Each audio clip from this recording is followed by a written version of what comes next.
everybody, my name is Joey. Welcome to my channel. I am doing my 9th project, I believe it is, with my Sam's Bead Box for the month of July 2025. It was called Shoreline Stroll, and today I'm going to be doing a necklace with a shell pendant, and I'm going to do something really cool with this pendant, and I've already done a lot of the work off camera just to save time. So the first part of this necklace is a strung section, and so I have already crimped one side with a number 2 crimp tube from Soft Flex, so they're gold filled, and I used my magical crimping plier. So as you can see, it looks like an 11/0 seed bead, and this little beautiful turquoise loop is my Soft Flex bead stringing wire, 49 strand in the turquoise color. And I just did this section here, and it is not crimped on this side. I thought I'd just do that with you guys. And so this strand of beads was Czech glass Drux, and they were kind of random on the strand, but I actually created a pattern of the blue, amber, dark blue, blue, amber, dark blue, and I used them all up and just dotted them with a gold 8/0 seed bead. And then I just used one marquee shell bead at the top to transition up, and this, after it is crimped, is going to get connected to a beaded chain, a beach glass beaded chain. Is there anything more stunning? Oh my goodness, I just love beach glass, and this is cultured beach glass, so it's that Curated, which is really wonderful because you get the beachy vibe and that satiny soft feeling, but cool cylindrical shapes and oversized rice shapes and little barrels and, you know, these little like oval coins.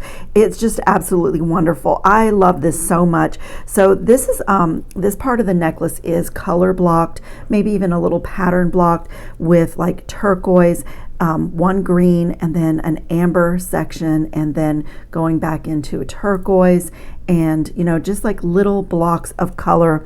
And I have used every single one of these beads. We need to do this side, but I have pretty much already made all of my components except for these two, and for newer people I'll show you how I did that. But again, for like from a design point of view, just to tell you, because this is a bit busy here with the 3 different colors, you know, and the pattern here, I decided not to alternate my beach glass colors, but rather to do blocks of color. And I think when it's all connected, it's going to be beautiful. So let's make these last 2 drops, and then I'm going to talk to you about what I plan to do with my seashell. I have some things here that are possibilities, and you guys, I have had so much fun with this box. I have literally used every single bead of the beach glass, every single bead of this Drux. This is what I had left over, and I just took a little disc spacer, and I'm going to make a bauble here, and I'm not even sure where it's going to go, possibly from my pendant, possibly from the clasp, but that is what I have left. This box is amazing from the viewpoint of quality, from the viewpoint of perfectly curated colors, from the viewpoint of inspiration. Like, I cannot even tell you how much I squealed when I got this box. I was just, and it has, I've just kept going. Like I said, I think this is project number 9. If you didn't see my first 2 videos, there are multiple projects in those, and I'll link those in the description box. So I'm using 20 gauge wire and my 2 1/4 millimeter 1-step looper for all my components. When I make a beaded chain, I really like this tool for that. If you don't have it or you don't like it, you can totally use your pliers, but I'm just going to let the tool make that fresh blunt cut for me. I maintain control here, pull that wire down and smooth my wire so I can see that that loop is now centered on the wire. And then I just swing the tool out of my hand when I have a lot of components to make, and I'm just going to thread on my bead. And the 1-step looper always makes the loops going upward, so the opening will be at the top. So I have this one in that same direction. This time I'll use the guide hole on the tool, and I'm putting my bead right up next to the front jaw of the plier and against this back plate. I am just holding it in place by gently closing it here. It's going to make that cut for me. And then as I'm gently closing, I'm going to pull this bead down as I close so I can make sure that I'm not damaging my bead, and I'm at the same time centering my loop on the bead and on my other loop. And if you need to make any adjustment, like I was ever so slightly misaligned, you just can use the tool for your, like to hold on to it while you fix the loop. So when there's no beads on, you only need to put your wire past the back cutter on the tool, and it will make that cut for you. Make your a little piece of wire caught in there, and then just pull it down, and you can see that your wire is like centered right there, and when you open it, you have your little loop. My one-step looper has made, actually all 3 sizes that it's available in, has made thousands and thousands of loops. So my little tools sometimes, they're a little rough because they do a lot of work for me. If you have any kind of a problem in your hand like I do, the twisting of making loops and twisting wire can sometimes flare up a problem. And for me, I can really just make a lot of jewelry with this tool, even without hurting my hand, I guess is what I'm trying to say. So I do my simple loops with my pliers as well. But we are all done, and I'm just going to connect them exactly the same way that I connected this side. So I did the 2 1/4 millimeter because I like the larger loop when I'm making a chain, and it makes your chain like really fluid. Like if this were like a really small loop, this chain could get kinked and stuck, but with that 2 1/4 loop, it really it's really fluid. You can also connect these with jump rings in between every one, and I do that sometimes too. And the other thing is I answer a lot of questions about that tool, I guess because I use it a lot, and people say it doesn't always close the loop all the way, and that is true. And it really depends on the shape of your bead. Certain beads that tool is not happy with, and also the thickness of your wire can affect it. But I still love that tool. It does not bother me because the way that I work, I am going to put my pliers to everything anyway. I'm going to open and close those loops, and with a little bit of force, work harden every closure.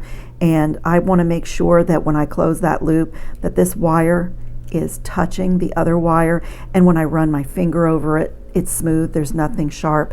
So for me, I still love that tool even if I sometimes don't get a perfectly closed loop. Okay, so I'm just going to connect one loop to the other in this pattern and make sure every loop is closed and work hardened.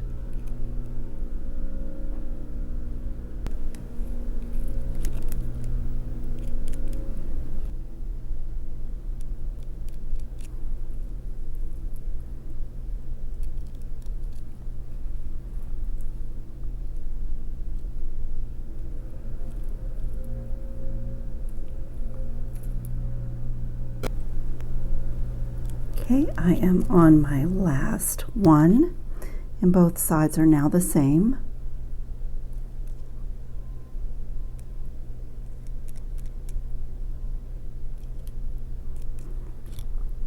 So both sides of my necklace are the same, and I have a number 2 crimp tube here, and I'm going to go ahead and crimp this side and then connect this to this. And I have some jump rings out here, some stainless steel diamond cut, really decorative jump rings. So let's do this first. I'm going to put this crimp tube on here. I hesitated because I was thinking I could go ahead and add my jump ring, but I'm going to have to open these again anyway to add them into my beaded chain part of my design. So I'm just going to make a loop.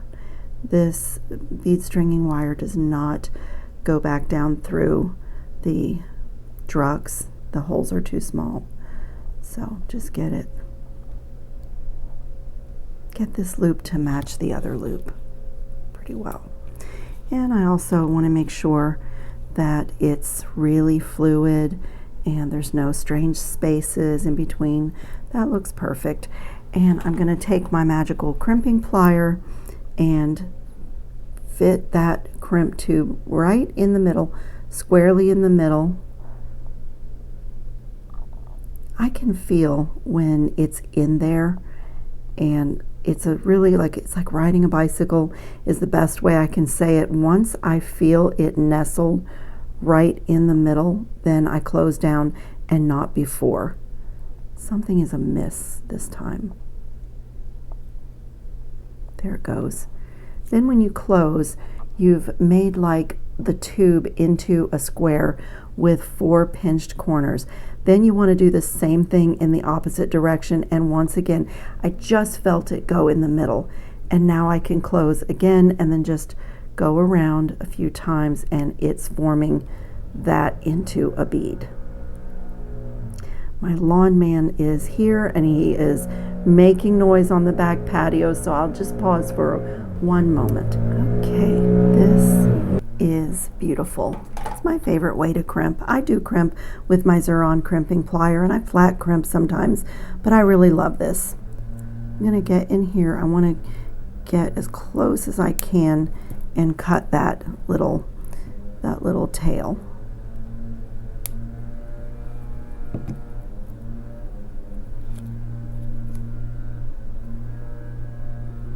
Okay, I just love a beaded chain. A beaded chain is really my go-to for a necklace, especially. I love bracelets in a beaded chain style as well.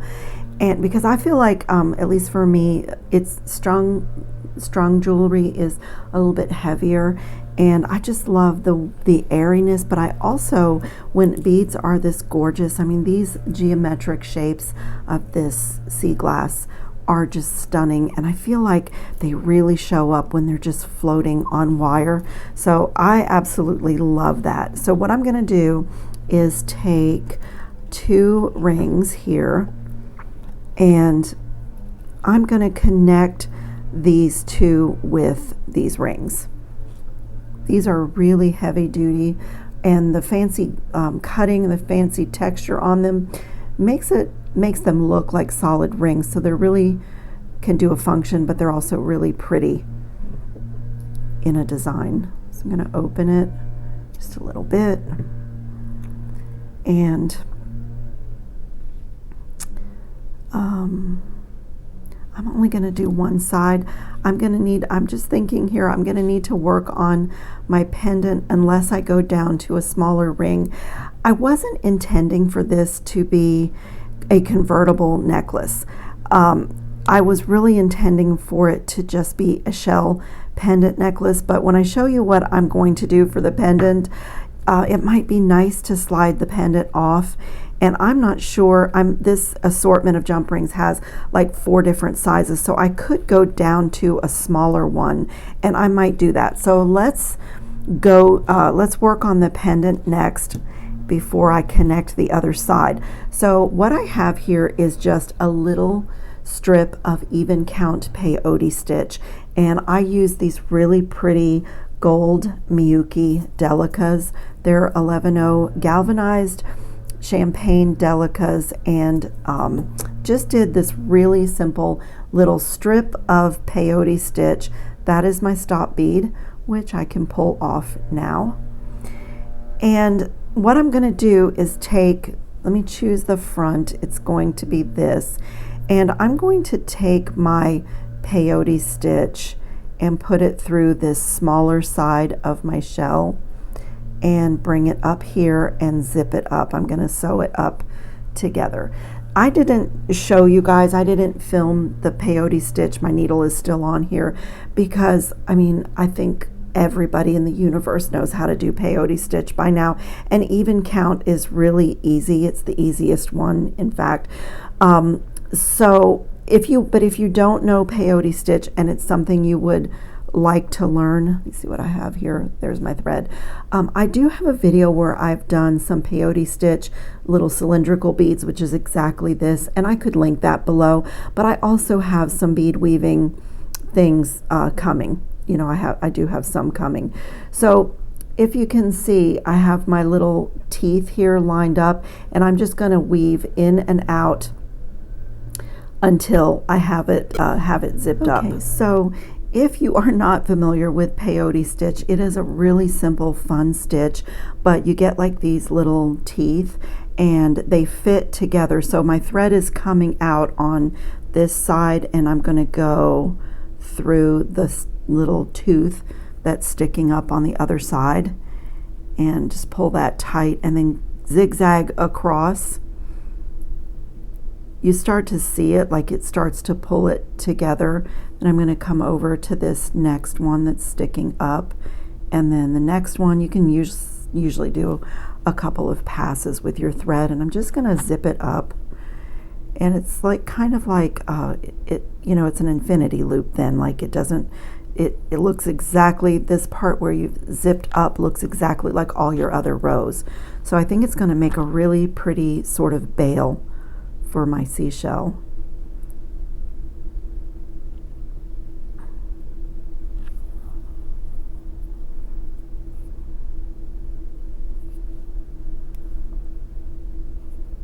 Okay, I'm going to go back in the opposite direction just to reinforce.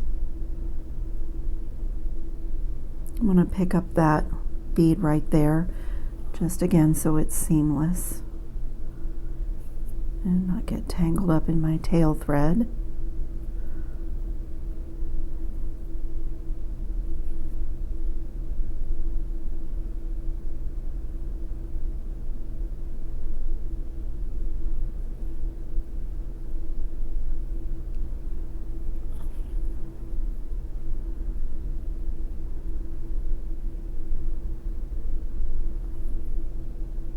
Just going to weave my thread back through a few beads where the thread won't show and just cut it off.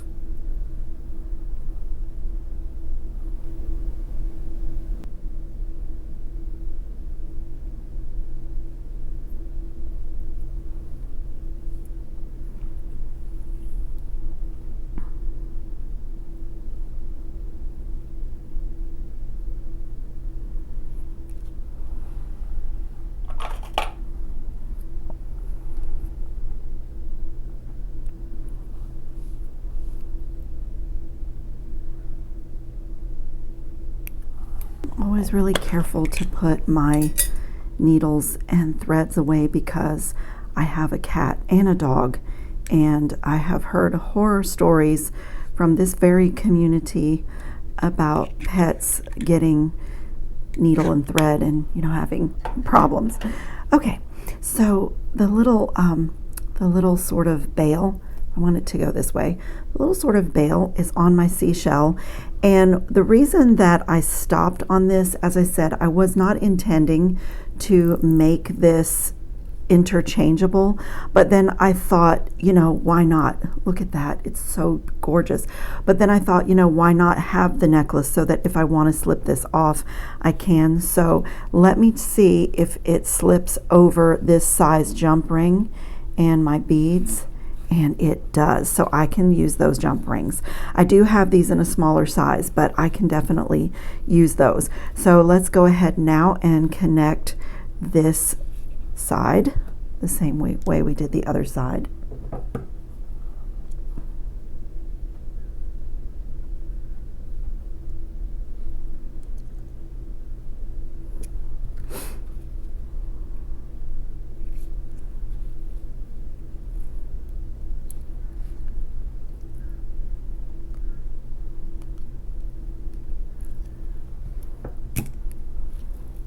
This is so gorgeous. I made mine about 30 inches long, but you could really do this design any length that you want. I just love a beaded chain, and I love this sea glass or beach glass, and I just think this is so gorgeous. And I even considered sewing some little tiny seashells to my peyote stitch kind of bail here, and I may go back and embellish that. But I also have this, and I have this, I'm calling this a little sea urchin, and this is my closure for it. And I even had the larger one of these rings here because I even considered hanging something from a ring from the seashell like this. So let me think for a second. I also was playing with the idea of the hole for this seashell is right here on the tip. So I was playing with the idea of putting this little sea urchin looking head pin in there and wire wrapping it. So I'm going to play with this idea for a second.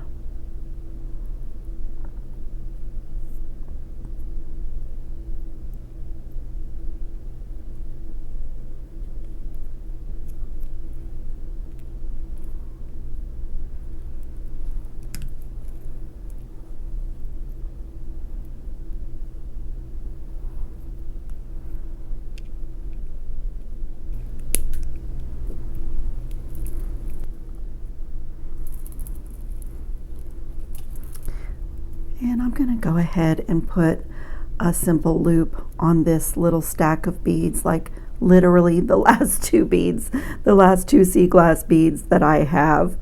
Just going to do a simple loop here.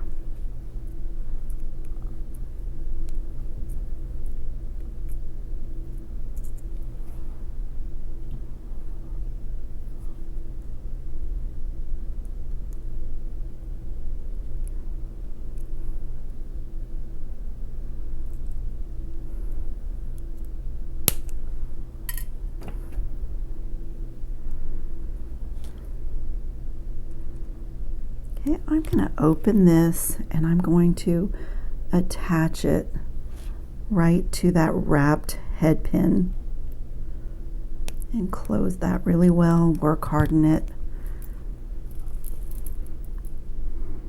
Oh, that is so cool. I love it. And then I have a little jump ring here, and I was thinking of attaching my starfish charm opposite to that, so maybe coming up to this side of my ring and attaching that as a little dangle right there. I might have to get a larger jump ring. I made my jump rings out of the same 20 gauge wire that's in the rest of my piece. These seashells had these shell coin beads.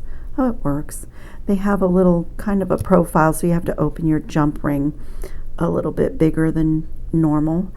And let's see, I'm going to attach it to this other ring.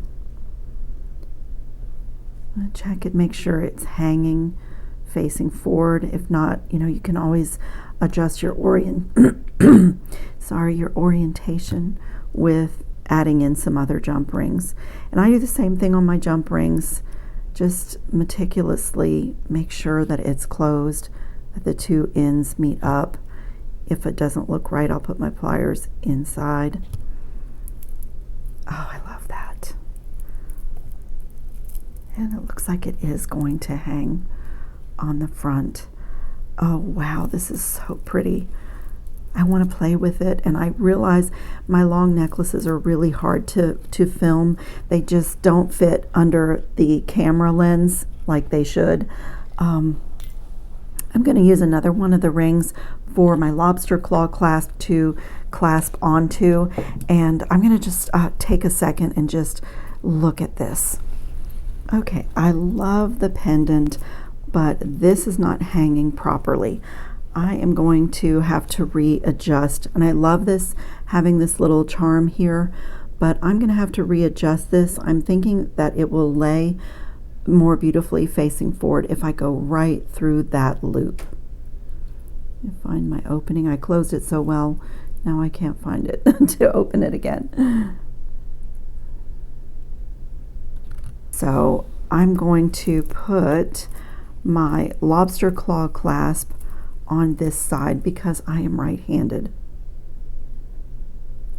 These little lobster claw clasps with the swivel base, they're so nice and easy to take your jewelry on and off.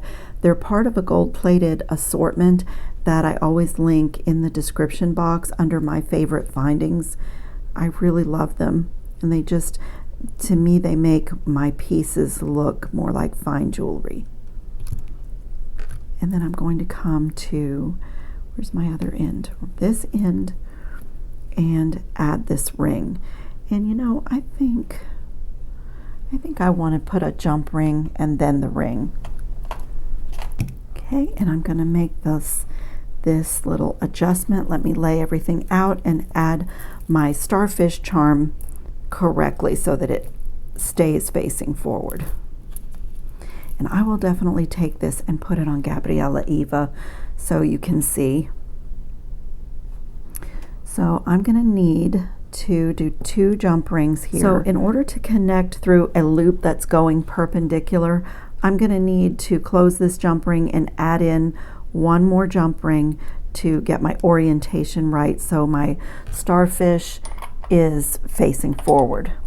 So my next jump ring, I'm going to see if I have like a little, I do, a little tiny, I think that's a 3 millimeter.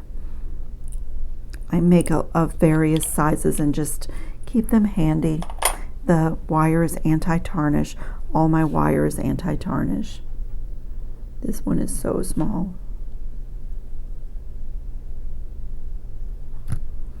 So I'm just going to put it through my soft flex loop.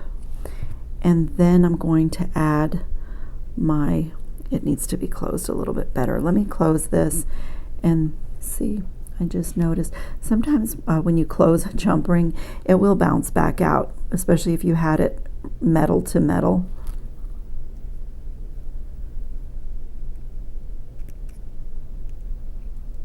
Okay, that's better.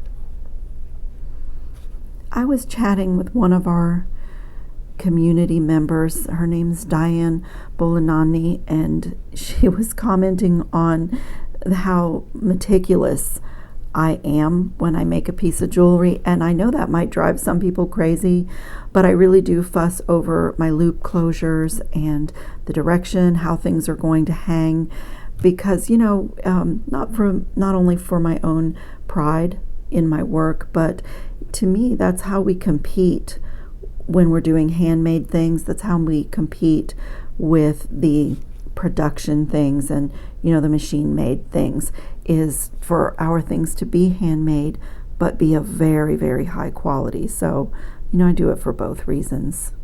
And I'm not in a rush. Like, the joy of creating a piece and putting some beauty in the world is just that. I don't need to rush.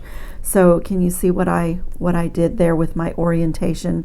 A jump ring that's going parallel to my mat, and then one going through this hole that's perpendicular. So now when this is on the body, that starfish will dangle and move around, but always return to that facing forward position. Okay, you guys, this is so amazing. This box was so beautiful. This was my first project that I did, and I also did a pair of pendulum earrings in that video, so they are going to look great with this necklace. And I did another necklace with interchangeable pendants, and I did a couple more pairs of earrings. This one's really contemporary and avant-garde, and this one as well, but this one's really heavy with a gemstone presence, and they're all very dangly and flirty. I absolutely love this box. I still, when I opened the box, there were 2 of these, and I wanted one for a bracelet, and I've ended up making 2 pendants with mine, but I do have one of these in my stash that I haven't done anything with yet, and I'm just so inspired by this box that I think I need a slice seashell bracelet. So I'll put some pictures up at the end. I'll take this over to Gabriella Eva and put it on her and give you some close-up pictures, and I hope you got some inspiration or a design idea from my project today. And don't forget to check out Sam's Bead shop. I have a discount code for receiving the monthly box, and it is amazing. I'm fairly new to the company, but oh my goodness, the inspiration, the quality, the beauty, I can't say enough about it. Thank you, thank you, thank you, Sam and Rachel, for your wonderful work. It makes what I do super easy when I have great supplies like this. So all those links will be in the description box, and I hope everybody's taking care of themselves in this summer heat, and I will see you in the next video. Ciao, everybody.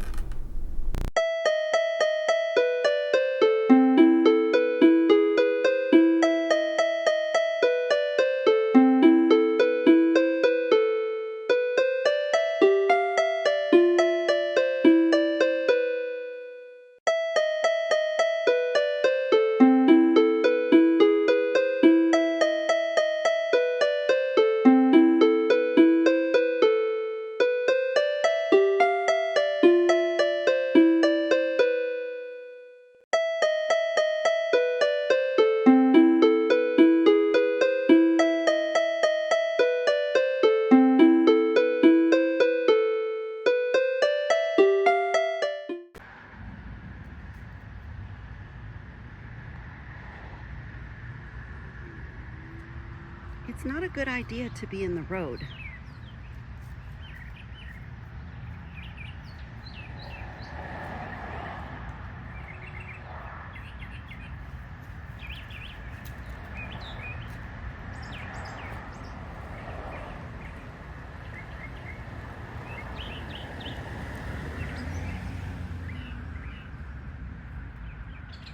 It's really not a good idea to be in the road. Go on, go back on the sidewalk, sweetheart. That's a good idea. Go back on the sidewalk. I'm gonna walk with you and get you on the sidewalk. It's much more safer here. Come on, let's go on the sidewalk. Very good. Stay on the sidewalk. It's safer.